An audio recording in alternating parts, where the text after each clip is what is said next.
रायगडच्या रोह्यामध्ये शिंदे गटाचे आमदार महेंद्र थोरवे आणि महेंद्र दळवी यांचा निषेध करण्यात आलाय। आमच्या नादाला लागू नका, राष्ट्रवादी तुम्हाला मातीत गाडल्याशिवाय राहणार नाही, असा थेट शब्दामध्ये निषेध व्यक्त केला गेलाय। महाडमध्ये मंत्री भरत गोगावले यांच्या वाढदिवसानिमित्त महेंद्र थोरवेंनी राष्ट्रवादीचे प्रदेशाध्यक्ष आणि खासदार सुनील तटकरे यांच्यावरती खालच्या पातळीवरती टीका केली होती आणि या टीकेला प्रत्युत्तर देताना रोह्यामध्ये राष्ट्रवादी आक्रमक झाली आहे आणि महेंद्र थोरवे आणि महेंद्र दळवी यांचा निषेध केलाय। पुढे आमदार व्हायचं असेल तर तटकरे साहेबांचे पाय धरा, अशा शब्दामध्ये राष्ट्रवादीनं महेंद्र थोरवेंना सल्ला दिलाय। रोहा नगर परिषदेचे उपनगराध्यक्ष कोलटकर यांनी थोरवे यांना हा इशारा दिलाय।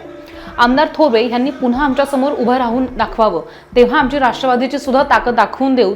सुनील तटकरे हे तुमच्या जीवावरती खासदार झालेले नसून त्यांनी केलेल्या विकास कामांवरती ते खासदार झाले आहेत, असं वक्तव्य सुद्धा कोलटकर यांनी केलंय आणि थोरवे यांच्या विरोधात तीव्र संताप व्यक्त केलाय। आमचे सर्वांचे लाडके नेते आदरणीय खासदार सुनीलजी तटकरे साहेब यांच्यावर जे महेंद्र थोरवे हे काठावर निवडून आलेले आमदार यांनी जे काय 2-4 दिवसापूर्वी तटकरे साहेबांवर जे बेताल वक्तव्य केलं आहे त्याच्याबद्दल आम्ही सर्व रोहा शहर तालुक्याच्या वतीने प्रथम मी जाहीर निषेध करतो। मला एवढंच महेंद्र थोरवे यांना सांगणं आहे की आपण ह्या वेळेला चुकून आमदार झालात। तुम्हाला आमच्या जिल्हा परिषद सदस्य घारे यांनी तुम्हाला जवळजवळ पाडलेला आहे आणि तुम्ही पडलेले आहात। तुम्ही जेमतेम निवडून आलेला आहात, तर तुम्ही हे निवडून आल्याचा धाक आम्हाला दाखवायचा प्रयत्न करू नका, नाहीतर राष्ट्रवादी तुम्हाला मातीत गाडल्याशिवाय सोडणार नाही। जे आमचे आदरणीय तटकरे साहेब आहेत त्यांनी तुम्हाला माफ करतील, तुम्ही त्यांची माफी मागा। जर तुम्हाला पुढे आमदार व्हायचं असेल तर तटकरे साहेबांचे पाय धरा, नाही धरले तर ह्याच्या पुढचा कर्जत खोपोलीचा आमदार हा घारे असेल हे लिहून ठेवा, एवढं मी तुम्हाला आव्हान करतो। आणि तुम्ही पण उतरा आणि आम्ही राष्ट्रवादी पण उतरतो आणि जैसे तैसे होऊन जाऊ दे एकदा, म्हणजे तुम्हालाही समजेल की राष्ट्रवादीची ताकद काय आहे।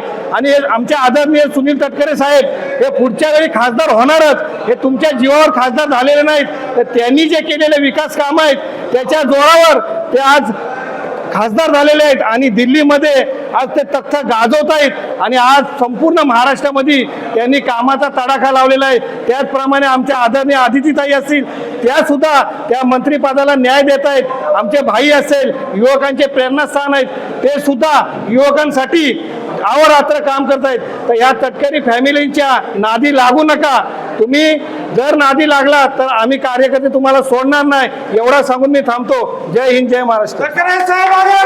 हम तुम्हारे साथ है, तटकरे साहेब अंगार है। आमदार महेंद्र थोरवेंना उत्तर कालच घारे यांनी दिलेलं आहे कर्जतमध्ये, आणि प्रत्येकजण सांगत आहे का एकदा पुन्हा निवडणूक होऊन दे। आम्ही एकदा सर्व कार्यकर्ते हे सांगतोय का एकदा सर्व निवडणुका पुन्हा तरी होऊन द्या आणि मग कळेल कुणाची ताकद कुठे आहे। एकदा सगळे विरोधक बोलतायत ना एकदा का पुन्हा निवडून येऊन दाखवा, तुम्ही पण राजीनामे द्या, आम्ही पण राजीनामे देतो, आणि मग लोक कुणाच्या मागे आहेत, कामाच्या मागे आहेत का दहशतीच्या मागे आहेत, एकदा लोकांना तरी कळून द्या का आपण आमदार आहात ते माझे आमदार होणार आहेत, जर आपण पुन्हा जर निवडणुकीला सामोरे गेलेत तर। कोकणचे भाग्यविधाते आमचे सर्वांचे लाडके खासदार आदरणीय सुनीलजी तटकरे साहेब यांच्यावर 2 दिवसापासून काही बेताल वक्तव्य रायगड जिल्ह्यातले काही मोजके आमदार त्या ठिकाणी करत आहेत। मी राष्ट्रवादी काँग्रेसच्या वतीने या ठिकाणी त्याचा जाहीर निषेध करण्यासाठी आम्ही सर्वजण या ठिकाणी जमलेलो आहोत। त्यांनी टीका केली का चिखल आहे म्हणून, पण त्यांना हे माहीत नाही पाण्यात आणि चिखलामध्येच कमळ उगवत असतो आणि तटकरे साहेब हे कमळ आहेत, कमळासारखे फुलून ते आज गेली 40 वर्ष या जनतेची सेवा करत आहेत। या रायगडच्या जनतेला माहिती आहे कोण नेता काम करणार आहे आणि कोण बेताल वक्तव्य करणार आहे।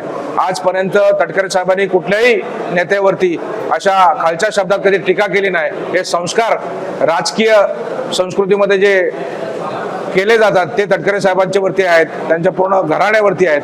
म्हणून मी या आमदारांना सांगू शकतो का बाबा आपण आता निवडून आलेले आहात, पुन्हा आपल्याला जर आमदार व्हायचा असेल तर तटकरे साहेबांच्या सोबत राहा, त्यांच्या सोबत राहून या आपल्या महायुतीसोबत जे आपण आज आहोत त्याप्रमाणे वागा, आणि तरच तुम्ही पुढं आमदार म्हणून त्या ठिकाणी तुम्हाला नाव लागणार आहे, नाहीतर पूर्ण तुम्ही माझे आमदार म्हणून राहणार आहात। त्यामुळे ह्याच्या पुढे जर आपण असं काही बेताल वक्तव्य तटकरे साहेबांच्या बाबतीत केलं तर आम्ही त्याच पद्धतीने या ठिकाणी त्यांना उत्तर देऊ, हेच आज आवाहन या निमित्ताने या ठिकाणी करतो।